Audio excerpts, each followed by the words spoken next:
bem-vindos à teleconferência da Companhia Aérea Gol para a discussão dos resultados do terceiro trimestre de 2021.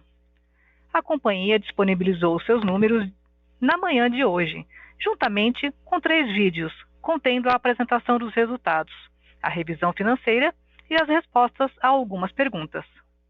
A Gol espera que todos aqui conectados tenham assistido.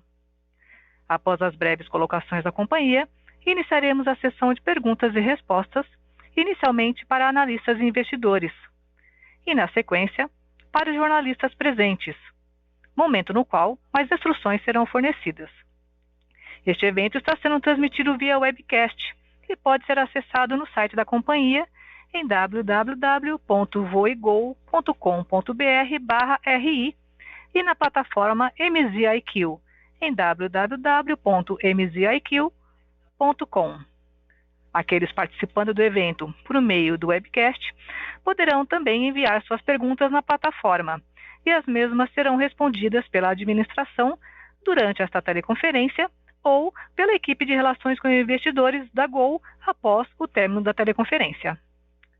Antes de prosseguir, aproveito para reforçar que as declarações prospectivas têm como base as crenças e suposições da administração da companhia e as informações atuais disponíveis para a Gol.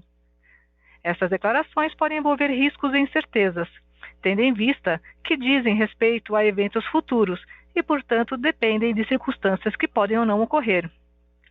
Investidores, analistas e jornalistas devem levar em conta que eventos relacionados ao ambiente macroeconômico, ao segmento e a outros fatores que podem fazer com que os resultados sejam materialmente diferentes daqueles expressados nas respectivas declarações prospectivas. Passo agora a palavra ao senhor Paulo Kakinoff, diretor-presidente. Por favor, pode iniciar. Boa tarde a todos e bem-vindos à teleconferência para a discussão dos resultados trimestrais da Gol. Eu gostaria de começar destacando as nossas conquistas mais importantes desse período. A primeira foi a recuperação contínua da demanda, que apresentou um crescimento consistente durante o terceiro trimestre. A final de setembro, o Brasil atingiu o 4º lugar entre todos os países com mais vacinas administradas contra a Covid-19. Aproximadamente 56% da população já está totalmente vacinada e mais de 74% recebeu a primeira dose, percentuais acima da grande maioria dos demais países, incluindo os Estados Unidos. Acompanhando as tendências de demanda em outros mercados, o aumento na taxa de vacinação da população em geral está sustentando a contínua recuperação do mercado aéreo. Com isso, as decolagens da Gol nesse terceiro trimestre cresceram 87%, atingindo 53% dos patamares de 2019. Em resposta a essa demanda, a Gol está expandindo sua malha aérea e já anunciou uma nova rota de Congonhas, em São Paulo, para Bonito, no Mato Grosso do Sul, a partir de dezembro. Estamos mantendo uma abordagem conservadora para aumentar a capacidade à medida em que a demanda por viagem se recupera. Isso assegura altas taxas de ocupação e lucratividade em nossas rotas. O segundo acontecimento importante foi a transição da frota para os Boeing MAX. Em preparação para a forte recuperação das viagens aéreas, que esperamos ver nos próximos trimestres, assinamos acordos de aceleração da transformação de nossa frota com a aquisição de 28 aeronaves adicionais Boeing 737 MAX 8. Essa iniciativa deverá reduzir em 8% os custos unitários da companhia em 2022 e gerar aproximadamente $200 milhões em ganhos de capital e caixa para a Gol nos próximos anos. Pelos novos contratos, encerraremos 2021 com 28 aeronaves MAX, o que representa 20% da frota. Ao final de 2022, esperamos ter 44 aeronaves MAX, aumentando esse total para 32%. Com os compromissos atuais de compra, cumpriremos nossa meta de 2030 de possuir 75% da frota nessas novas aeronaves. E, como amplamente reconhecido, o MAX é 15% mais econômico no consumo de combustível, gera 16% menos emissões de carbono e é 40% mais silencioso em relação ao NG. Essa aeronave nos posiciona para crescer ainda mais competitivamente, ampliando as rotas a novos destinos e proporcionando ganhos de eficiência, com o objetivo de capturar mais valor para todos os nossos stakeholders. A terceira conquista importante foi a conclusão da incorporação da Smiles na GLA. Essa transação gerará mais valor a partir de diversas sinergias operacionais bem como novas oportunidades e estratégias que se tornarão ainda mais significativas durante a recuperação do mercado de transporte aéreo. Estamos otimistas de que as sinergias dessa reorganização societária, estimadas em aproximadamente 3 bilhões de reais em valor presente líquido nos próximos 5 anos, e os benefícios subsequentes para nossos acionistas serão capturados em um período de tempo relativamente curto. Com isso, passo a palavra para o Richard Lark, nosso CFO, que apresentará alguns destaques financeiros. Obrigado, Kaki. Nosso acontecimento relevante mais recente foi o sucesso do nosso programa de gestão de passivos. Em setembro, emitimos notes senior garantidos no valor de 150 milhões de dólares, com juros remuneratórios de 8% ao ano e vencimento em 2026. O Moody's atribuiu às notas uma classificação de B2. Os recursos da oferta serão usados para propósitos corporativos gerais, incluindo aquisições de aeronaves e capital de giro. Em outubro, refinanciamos a nossa dívida bancária, que estava no curto prazo, no montante de 1,2 bilhão de reais, por meio da extensão da 7ª série de debêntures e da emissão da 8ª série de debêntures simples não conversíveis. Esse refinanciamento permitiu o retorno da companhia ao seu menor patamar de endividamento de curto prazo desde 2014, cerca de 0,5 bilhão de reais. Isso também melhorará as métricas de crédito da Gol, casando de maneira mais adequada os ativos e passivos futuros, assim como reduzindo o custo de dívida da companhia. O nosso próximo vencimento material de endividamento somente ocorrerá em julho de 2024. Agora, comparativamente a nossos pares, o balanço patrimonial da Gol está numa posição mais forte em termos de endividamento, o que entendemos ser uma vantagem competitiva no atual ambiente de mercado. Além disso, a companhia amortizou cerca de 518 milhões de reais de dívidas neste trimestre. O vencimento médio da dívida de longo prazo da Gol, excluindo arrendamentos de aeronaves e títulos perpétuos, é de aproximadamente 3,5 anos, com as principais obrigações já aprovisionadas no nosso fluxo de caixa. A relação dívida líquida, excluindo exchangeable notes e bônus perpétuos, sobre o EBITDA últimos 12 meses, ajustada, foi de 9,7 vezes em 30 de setembro de 2021, representando a menor alavancagem financeira entre os pares. Considerando os valores financiáveis de depósitos e os ativos não honorados, as fontes potenciais de liquidez da companhia resultaram em aproximadamente 6,1 bilhões de reais de liquidez acessível. A recente capitalização do balanço, com o aumento de capital liderado pelo acionista majoritário, representou um reconhecimento do valor da Gol como a maior área do Brasil e fornecedora do melhor produto. O refinanciamento da dívida de curto prazo em outubro, somado aos 2,7 bilhões de reais de capital de longo prazo captado no segundo trimestre de 21 e terceiro trimestre de 21, totalizou mais de 3,9 bilhões de reais de capital levantado nos últimos 7 meses. Quanto à nossa análise financeira para o trimestre, a mesma foi compartilhada na apresentação em vídeo esta manhã. Acreditamos que todos vocês tiveram a chance de acessá-la. Em resumo, nosso trabalho para restabelecimento de margens operacionais que possam suportar o crescimento sustentável das nossas operações está dando resultado. Fechamos o terceiro trimestre com um EBIT de 338 milhões de reais e uma margem operacional de 17,7%.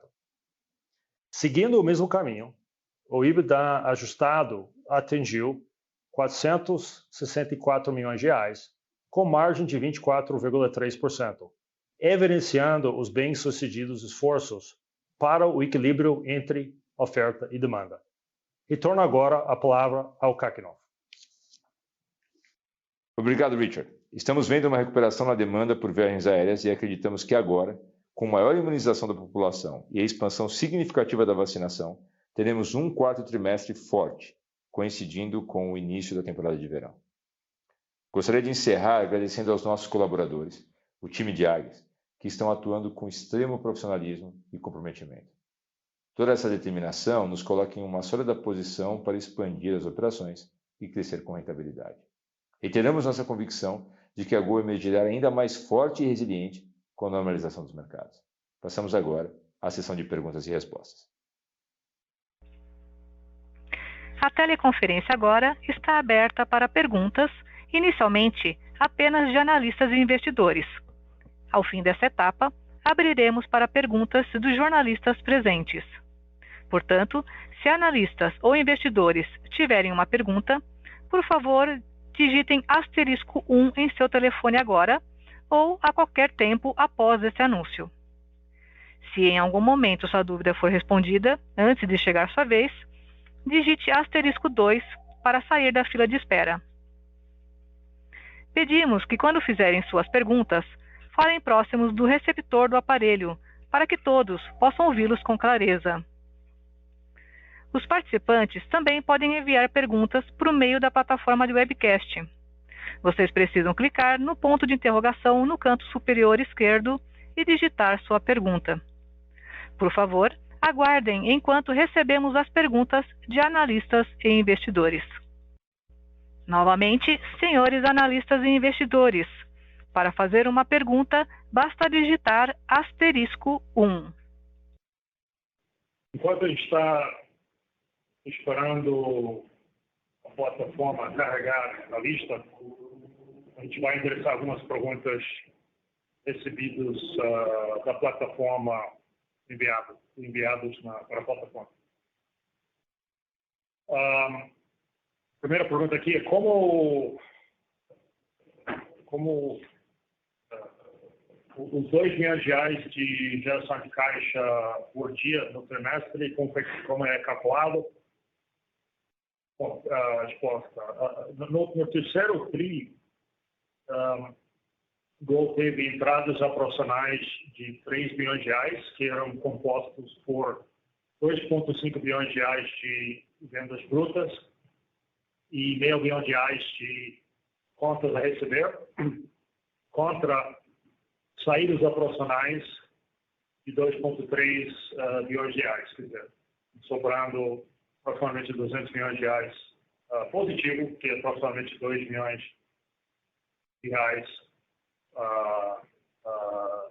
um pouco mais que R$2 milhões por dia, e assim, incluindo nesse número de saídas operacionais uns R$400 milhões de arrendamentos e uns R$80 milhões de capex de manutenção e uns R$60 milhões de juros sobre capital de giro. Tudo isso é profissional. Se for para incluir as captações, quer dizer, incluir os $150 milhões gerados no recap do Senior Super Notes feito em setembro, colocado no trimestre, seria uma entrada de caixa de aproximadamente R$4 milhões por dia. Senhoras e senhores, nosso último anúncio para analistas e investidores. Caso queiram fazer perguntas, basta digitar *1. Encerramos a sessão com analistas e investidores e abrimos agora para perguntas dos jornalistas presentes. Portanto... Aqui parece que tem um problema de carregarmos perguntas dessa sessão. Tem 60 pessoas no call e não tem algum problema. Mas se alguém tivesse uma pergunta do sell side, do buy side, fica à vontade de mandar para a gente por e-mail. Agora a gente pula para a próxima plataforma, que seria a sessão dos jornalistas. De volta para você, operador. Ok. Obrigada. Portanto, se algum jornalista tiver uma pergunta, por favor, pressione *1 em seu telefone agora, ou a qualquer tempo após esse anúncio. Se em algum momento a sua dúvida for respondida antes de chegar sua vez, digite *2 para sair da fila de espera.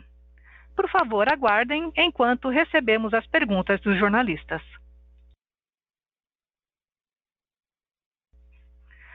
Nossa primeira pergunta vem de Christian Favaro, do Valor Econômico.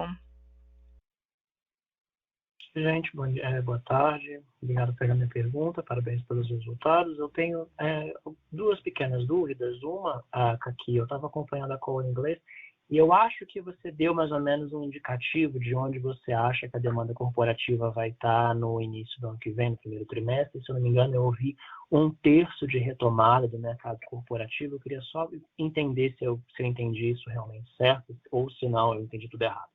E, Richard, eu queria fazer uma pergunta para ti com relação a... Eu tenho acompanhado algumas mudanças na política de hedge das companhias aéreas internacionais por causa dessas oscilações do petróleo. Eu queria entender como que a Gol vê isso, ou se isso não é uma coisa que afeta vocês porque vocês ainda não voltaram ao mercado internacional, ou se porque vocês vão voltar ao mercado internacional, isso é uma preocupação. Eu queria só ouvir algumas ponderações suas com relação a isso. Hedge vai ser um problema? Vai ficar mais caro? O que vocês estão pensando? Basicamente isso. Obrigado. Olá, Christian. No Call Inglês, nós abordamos o tema da demanda do mercado corporativo da seguinte forma. Ao longo da pandemia, nós havíamos feito uma estimativa de que aproximadamente 1/3 das viagens corporativas poderiam ser reduzidas em função da mudança do comportamento, ou seja, a utilização de tecnologias digitais em substituição de algumas motivações de viagem, especialmente aquelas que as pessoas se deslocavam para participar de reuniões de apresentação de status, de filiais, né? Ou seja, se deslocavam para uma apresentação de PowerPoint. E a gente aqui estimava que 1/3 da demanda corporativa possivelmente era composta por esse tipo de motivação, né, e que, portanto, seria substituída por tecnologia de videoconferência. É até possível que esse número esteja certo, porém, nós estamos vendo o crescimento da demanda em outros segmentos que nos apresentam uma tendência surpreendente. Eu acredito que esse indicador anterior, ou essa estimativa anterior, de uma queda de até 1/3, possa ter sido bastante conservadora. A gente está vendo pelo ritmo de retomada e ainda considerando que boa parte das empresas não retomou o trabalho presencial, vai deixar para o próximo ano. Mas a gente já está vendo um ritmo de recuperação e crescimento que pode nos dar uma boa surpresa nesse sentido. E falamos que o segundo trimestre do ano que vem será o melhor indicador para a gente de quanto será o tamanho, né, de qual será o tamanho do mercado corporativo. Tem alguns setores que eu queria destacar aqui que corroboram, né, com esse otimismo na projeção. Alguns deles, como o segmento de educação, por exemplo, bebidas, transporte e logística, máquinas e equipamentos, veículos e peças, no mês de outubro, já estiveram em patamares de viagens corporativas, de frequência de viagens corporativas, idêntico ao outubro de 19 ou até superior, né? Então, a combinação de um conservadorismo que nós temos adotado na projeção anterior, com a pujança, o crescimento, né, de alguns outros segmentos que estão puxando a retomada econômica, podem nos surpreender e por isso a gente compartilhou uma visão mais otimista em relação a essa recuperação. Até mencionei que possivelmente a redução em comparação com o patamar pré-pandemia fique na casa de menos 10%, em torno de menos 10%, ou até menos, né, se a gente continuar vendo essa tendência de retomada acontecer. Então, basicamente foi isso que a gente falou. Respondi só para ter certeza Ficou clara a resposta desse primeiro ponto, antes de eu passar para o Richard falar sobre... Não, ficou. Basicamente, vocês estão aí achando que fica na casa de 10% essa queda, mas ainda é difícil dizer. O segundo trimestre é que vocês vão ter, de fato, uma noção de como vai ser esse mercado. Isso. Tá bom. Ok? Então, Richard. Sobre a sua pergunta sobre as oscilações do preço do petróleo, não, a gente não alterou nada da políticas da Gol, funciona da seguinte forma: o primeiro trabalho é através da gestão da capacidade, o segundo é através da gestão do yield, e complementamos as gestões de capacidade de yield usando derivativos no mercado financeiro, basicamente para ganhar tempo para poder usar as ferramentas de capacidade e yield. Okay? Essa tem sido sempre igual em termos de política. Em termos de execução hoje, ao longo da pandemia, a Gol monetizou e gerou caixa das suas posições de rede de petróleo, dos ganhos nas posições de rede de petróleo, de aproximadamente $1 bilhão. Okay? E a maioria das posições para 2020 e 2021 foram monetizadas durante a pandemia para financiar os efeitos negativos do Covid-19. Ainda temos algumas posições de 2022, entre $55 e $60, mas a maioria das posições foram liquidadas. E hoje em dia, os gatilhos que nós temos para fazer novas posições futuras para 2022, 2023, estão dependentes em o preço bater gatilhos que ainda de nosso view está abaixo dos preços atuais de hoje, que nós temos hoje em dia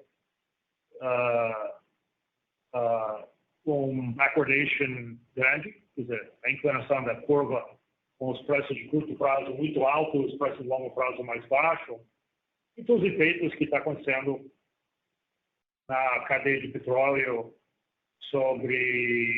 que estão empurrando os preços para cima. Temos os problemas da cadeia de fornecimento e as questões técnicas, mas a política é igual. A nossa principal ferramenta é casar oferta com demanda, que a gente tem feito sempre. E também trabalhar nos yields para compensar, repassar os efeitos das oscilações, tanto do petróleo como do dólar. É desafiador hoje em dia, porque a indústria, em forma geral, ainda tem um excesso de capacidade em termos de aviões sobressalentes ainda, mas a gente espera que isso vai ficar normalizado em algum momento do primeiro trimestre, onde vai voltar o yield management, a gestão do yield mais normalizado. E tudo que estou falando aplica tanto para o petróleo como o dólar. Perfeito, obrigado. A próxima pergunta é de Maria Fernanda, da Red. Oi, boa tarde. Obrigada pela pergunta. Eu tenho duas pequenas dúvidas com relação ao colateral que vocês ganharam, se isso se refere com a fusão com a Smile, se isso se refere às ações da empresa, e se vocês pretendem fazer algum uso para levantar alguma dívida com esse colateral, e se vocês podem confirmar quais são os ativos que vão entrar. O Richard mencionou no call em inglês, eu não consegui pegar direito, quais são os ativos que vão entrar para o colateral dos bonds que já existem, se é isso mesmo, se essa informação está correta. Sim. Nós temos aproximadamente $2 bilhões de ativos não honorários hoje. Uma parte são os ativos Smiles, é a própria geração de receita de Smiles, recebido de Smiles, propriedade intelectual de Smiles, e também valores adicionais que temos do lado do balanço da GLA, que está vinculado com a segunda parte da sua pergunta, das garantias alocadas para nosso programa de Senior Secured Notes, que lançou em dezembro do ano passado e temos captado até agora $650 milhões. E são principalmente peças para aeronaves e propriedade intelectual da Gol, onde tem requerimento de máximo de o valor de empréstimo sobre o valor dessas garantias de 65%, e os valores dessas garantias hoje coloca essa relação de valor de dívida sobre as garantias em menos que 50%. E, no mesmo tempo, que os valores dessa collateral está aumentando. Do lado das peças, ele está aumentando porque o valor que a companhia mantém no estoque de peças está correlacionado com o tamanho da frota profissional. E durante a pandemia, a gente reduziu o tamanho da frota profissional e consumiu peças. De volta pré-pandemia, a Gol teve quase $250 milhões em peças para manter sua operação, e durante a pandemia essa caiu para perto de $150 milhões. E está voltando gradualmente para $250 milhões, conforme a Gol está investindo em estoque para apoiar o retorno da frota que está grandeando durante a pandemia. Então, essa que está falando do outro call é que uma boa parte do uso de caixa no terceiro trimestre, aproximadamente $200 milhões, está vinculado com investimento em estoque de peças que, simultaneamente, está apoiando um aumento do capacidade financeira de nosso programa de Senior Secured Notes. Então, hoje em dia, o que nós temos disponível no programa de Senior Secured Notes é um pouco mais de $1 bilhão de capacidade de financiamento adicional.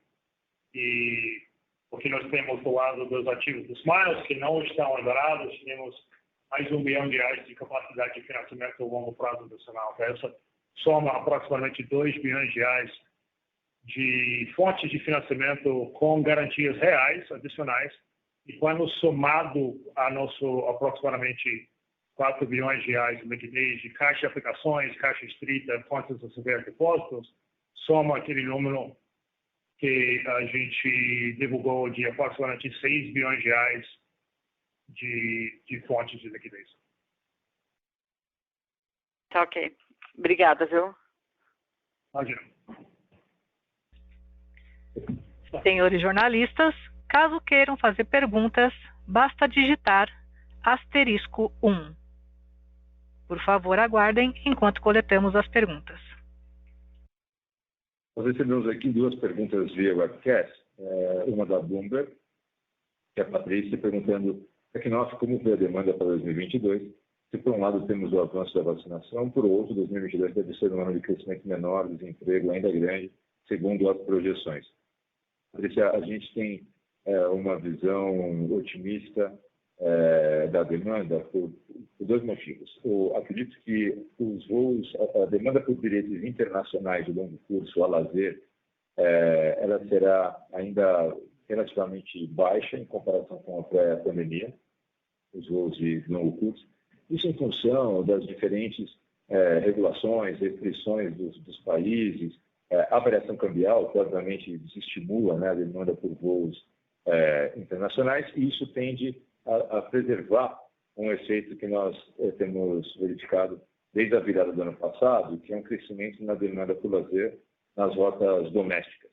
E isso é um efeito importante de sustentação da demanda. O segundo efeito é a retomada do ambiente de negócios, né? Como eu mencionei agora há pouco, a demanda de viagens por business, ela ficou muito deprimida ao longo da pandemia como um todo, né? E ainda que se tenha alguma dúvida de em qual patamar ela irá retornar em comparação com o período pandêmico, seguramente é um patamar bem superior ao que nós estamos verificando hoje, né? E terceiro, óbvio que tem também uma demanda latente, né? Uma demanda represada deverá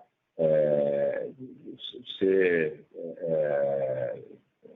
convertida, né, em bilhetes e em vendas ao longo do ano. Então, a gente tem uma visão positiva para 2022. A segunda pergunta veio da Agência Estado, né? Como está a competição no mercado atualmente? E qual a projeção de média diária de voos em dezembro? Nós temos nesse período, né, no segundo trimestre, no terceiro trimestre, o efeito competitivo, as comparações competitivas, no caso, a indústria como um todo, foram afetadas pela própria Gol, né? Como vocês sabem, nós fizemos uma redução planejada da malha, ela tinha sido anunciada já no mês de abril, para acontecer entre abril e setembro, entre agosto e setembro, né, nos meses de agosto e setembro, na migração do nosso sistema de reservas, né? Essa redução foi bastante significativa. Para você ter uma ideia, no final de semana, no domingo, da transição realmente do sistema anterior para o novo, nós operamos somente 9 voos, e eram os 9 voos que estavam planejados, justamente porque essa redução da malha era necessária para que o sistema de migração de reservas tivesse o menor impacto possível nas operações, né, e na oferta dos nossos clientes. Então, evidentemente que isso causa uma distorção nos dados competitivos, porque nós ficamos pelo menos 2 semanas, né, num patamar bem abaixo do que seria o regular da companhia, se não houvesse esse processo de migração, o que traz a distorção nos números. Esse efeito já se normaliza aqui no quarto trimestre, né, o que nos coloca, falando agora do final do TRI, no mês de alta temporada, que é o mês de dezembro, no patamar de voos diários que estarão aí na casa de 600 a 700 voos por dia. Tá? Isso falando quase exclusivamente de mercado doméstico, e como eu falei, o mercado internacional ainda, a demanda internacional ainda é muito tímida. Okay? Espero ter respondido as 2 perguntas. Com licença, isso conclui a sessão de perguntas e respostas de hoje. Gostaria de convidar o Sr. Kakinoff para prosseguir com as suas observações finais. Por favor, senhor, fique à vontade. Eu gostaria apenas de agradecer a todos pela atenção e desejar uma boa tarde. Obrigado. Obrigado. Isso conclui a teleconferência de hoje da Companhia Aérea Gol. Muito obrigado pela participação e tenham uma boa tarde.